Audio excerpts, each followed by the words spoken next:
think it's time to blow this scene. Get everybody in the stuff together. Okay, 3, 2, 1, let's jam.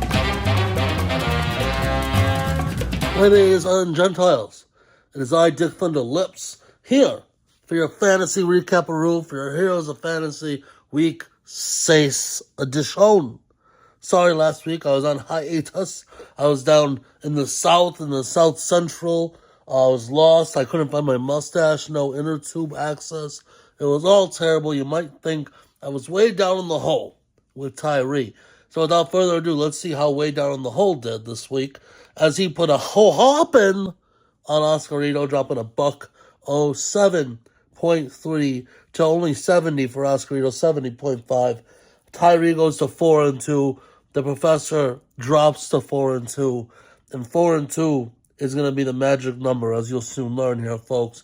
Tyree with a strong outing here across the board, even with the poo-poo disappointing performance from Jamar Chase. It doesn't matter, because Tyree's team lifted up all around, scoring over that Hundy. Meanwhile, Oscarito leaving some pointeroos on the bench.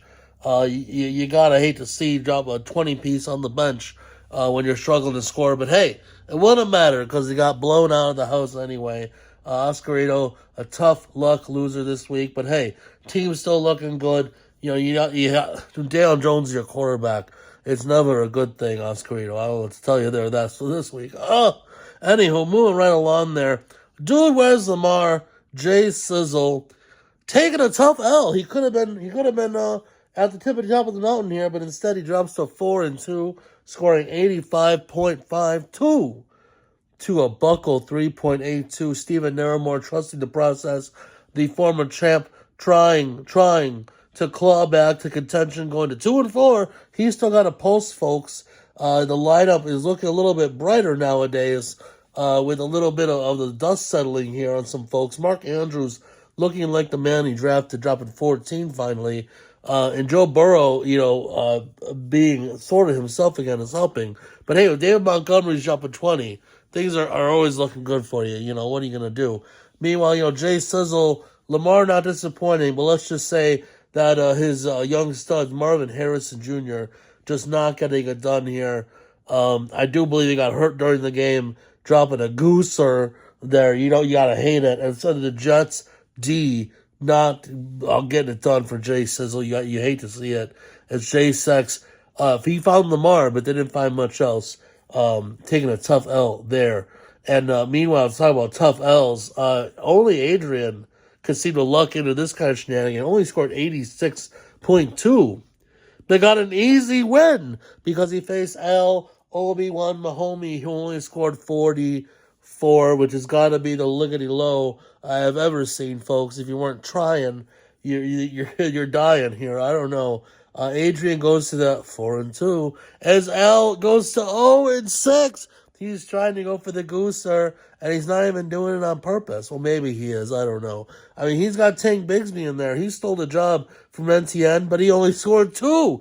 I don't even know what that means, folks, as the Jacksonville got mollywopped by the Bears. Frankly, if the L's Steeler defense didn't score 13, which is outlandish, this would have been even more of a ridiculous score.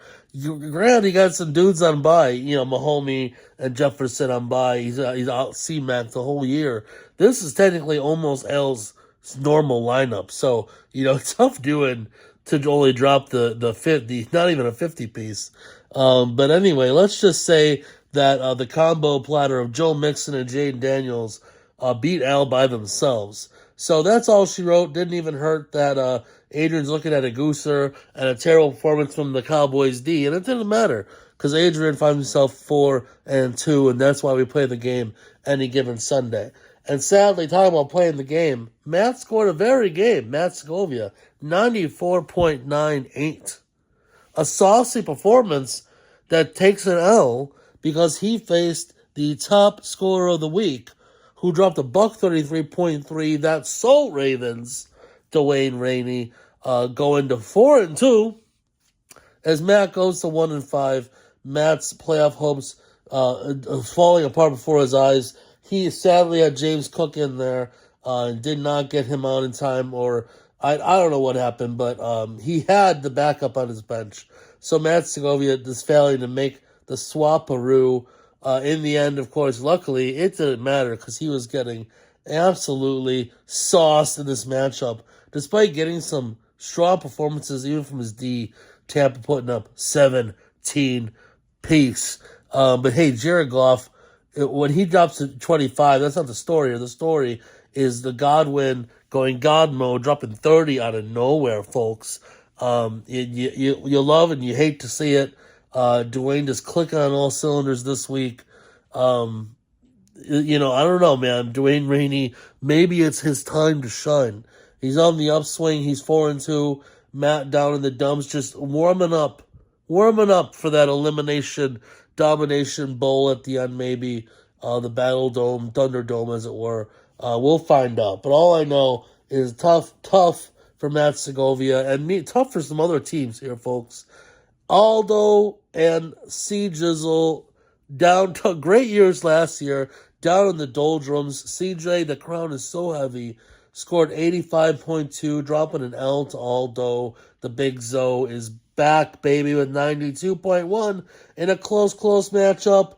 Is almost as close as it gets. Almost as close as it gets. Because we got a closer one, folks. But hey, Aldo going to 2-4, dropping CJ 2-4 in a battle of trying to stay relevant here down the stretch. But let me tell you something, folks. Looking at Aldo's team, I feel like he's stacked to the moon, and he's just waiting to pop off here, honestly. Jalen Hurts getting it done, and Jameson Williams, the surprise of the year. But honestly, Chuba Hubbard's been getting it done out of nowhere. Tony Pollard's been more than a stud. And when you look at this guy's bench, Tyreek Hill, if Tua comes back, this guy's got Tyreek Hill back. And Devonta Adams just got traded to the Jets. He's going to go from these zeros and Aldo's bench to being a stud real quick. So Aldo seems to have a very, very loaded team.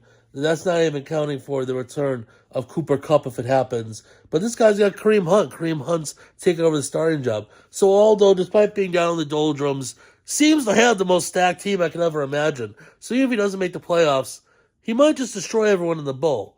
We'll see. But that's neither here nor there, because you can see Jizzle, the former champ. Like I said, the crown is so heavy that this guy thinks Geno Smith is a startable quarterback. What can I say? At least he's got the Vikings defense to use the rest of the year, because there's not too many other bright spots besides the scary Terry hookup with Jaden Daniels on his from Jaden Daniels scoring 20 points. And I don't know, C Jizzle, tough year here moving forward, both 2-4. And then we talk about saucy, low scoring teams here. Let's talk about old Danny Boy. Oh, my talk, man. Might be time for a change. Because Yabagoya from Ricky G scored 118.5. And he didn't need any, even half of that. Because McConkie Talk Man, Danny Boy, only scored 58.3. Again, that's trying, folks. And the sad part is he didn't even have that many dudes, on buyer. I mean, he did, but not really. It's deceiving. So I don't know, man. When your top picks are Devon Acne, who was, sort of out and then on buy, Travis Etienne scored negative -0.1 before leaving the game, folks. And you know who else he spent money on? For the record, he spent money on Chris Olave, and at least he had the wherewithal to bench him, since he only scored a point before he left the game. I don't even know what's going on here. Danny Boy's team, the wheels have just come off, despite making the move of taking Olave out, thinking that he's going to struggle. He put in locker room presence Calvin Ridley, who scored 0.9. So he would have got more, leaving in Olave. That's how good Danny Boy's team is here, folks. Honestly, if it wasn't, again, for Josh Allen having a good week this week, Danny Boy would have scored phenomenally, somehow lower than Al. But here we are, as the team is just down in flames. Another tough L, dropping Danny Boy to 4-2. I guess he did get the runs from that delicious brown meat that is Yabagoya. We can't legally say their name, but I'm sure Danny Boy ingested all of it. And I'm not sure if Danny Boy had the poops or Ricky G just took a shit on his chest. It's hard to say. I can't legally say the name of the place that the delicious brown meat is from. It's not enough beef in it to call it beef. But I assure you, it's Yobagoya every day, all day, folks. And I can't even legally play the song because they'll likely mute this whole video. But that's all we are as Ricky G exerts his dominance. Team looking good as King Henry continues to look like the hero winner he is. Dropping a 25er and not slowing down, folks. Ricky G's team looking good top to bottom. Strong bench, strong performances, and looking scary. The polar opposite of Danny Boy. He also now sits at 4-2. But let me talk about someone that's 4-2 and someone that's 3-3. Freddie Alfredo Que Buenos QBs, 81.62, takes an L to 81.76. That's right, folks. Zachariah, injured reserve, gets the dub. These teams were battling out to decide who's going to be the coveted 4-2 and who's going to plummet to the Scottie Pippen 3-3. And sadly enough, folks, it was decided on Monday Night Football with like 2 minutes left. This score, Alfredo was up by the slimmiest of slimmy margins. And then Aaron Rodgers threw the pass of passes. He said, Mike Williams should have been on that red line. Yes, two guys vertical, one guy down the seam, one guy on the red line. Allen's down the seam, Mike's down the red line. So I'm looking at Allen. He puts his hand up, three guys go with him. So I'm throwing a no-look to the red line. And when I just peek my eyes back there, he's running an inbreaker. So yeah, we cost Freddie the game. It's the little things. And chucked it up. Mike Williams ran a little bit in, and the Buffalo Bills intercepted Aaron Rodgers. And with that couple of points, Zachariah ascended to 81.7, beating Alfredo by a robust 0.14 points, folks. That is the slimmiest and slimiest of margins. Congratulations to Zach and Freddie, technically back-to-back weeks of this tomfoolery. And so you can't help but look at the bench and wonder what could have been. But, you know, the same can be said for both teams. But it is what it is. It's just even more backbreaking when you're literally watching Monday Night Football and it is the last play with like a minute or two left. Just insanity. And of all dudes to throw the pick, it's Aaron Rodgers who, you know, doesn't exactly hand them out, although he has been this year. Shh. We're going to talk about that, Jack. But anywho, that is the back-to-back weeks of Freddie having super, super close games. Just friggin' easy.